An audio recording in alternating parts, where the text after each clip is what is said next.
Leo, welcome to your weekly Sidereal Astrology forecast. This is for October 31st through the 6th of November 2016.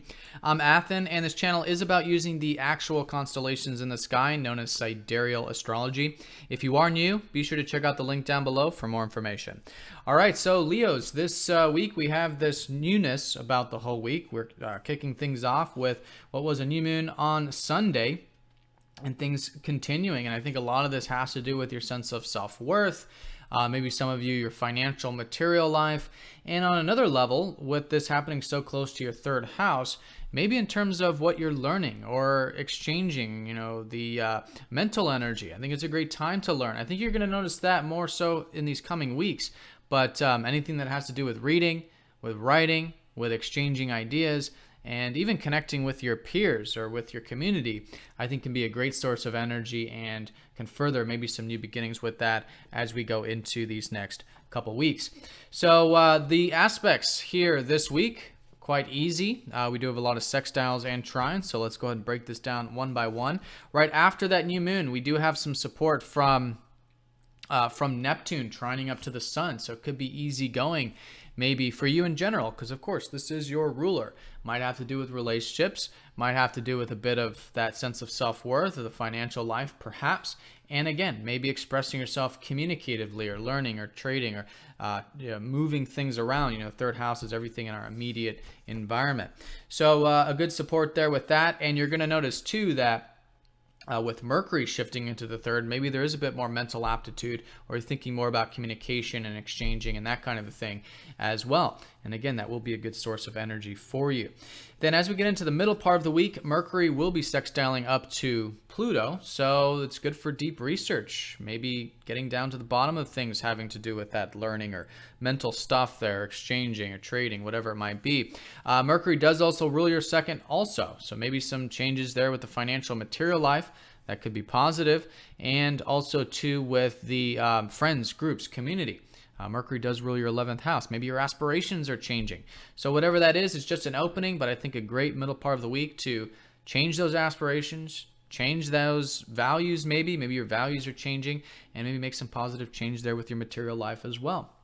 Usually with the sextiles, it does require a bit of intention, but I think the opening is certainly available. Then as we go into the weekend, we are going to have Venus trining up to Uranus, who will be squaring up to Chiron. So I think the trine up to Uranus is going to take the dominant energy here.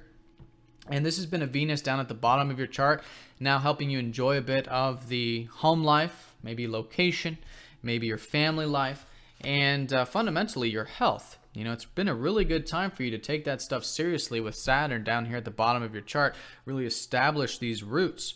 The health, the home, the family, the location, whatever it is, take that stuff seriously, build it, be patient with it, because Saturn, does take time. But Venus here is kind of lightening this up a bit, and I think you can be enjoying some of those roots. And maybe going into the weekend, something new and different, maybe exciting, or just changing things up, involving that can be quite supportive. Maybe it has to do with, again, what you're learning, or exchanging or trading, and it might even have to do with your career as well. Since Venus does rule your 10th house, maybe some changes with that. And this is from what has been, I think, a lot of stripping away of old fears, old patterns, old belief systems that are holding you back, which has been Uranus in your 8th house for the past 7 or 8 years, very long time.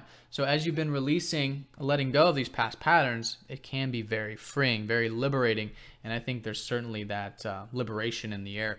Then with that square up to Chiron, maybe there's some wounds about it. Maybe there's some healing, but know that they're internal, they're subjective, they're not so much on the external environment. So as you do that inner acceptance, that inner healing, I think you'll find this quite rejuvenating going into the weekend. All right, so that's the week in a nutshell. Definitely this time of new beginnings. The energies are a bit low at the beginning of the week, but I think you'll find them picking up as we get into the week's end. And a lot of it is about this sense of self-worth, self-reliance. Maybe financial material for some of you.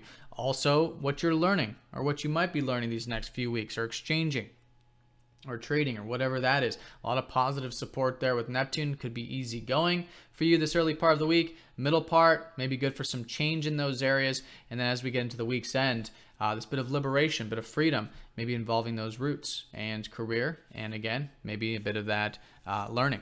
All right, so Leos, have a fantastic week. Thank you for watching, and I'll see you all next week.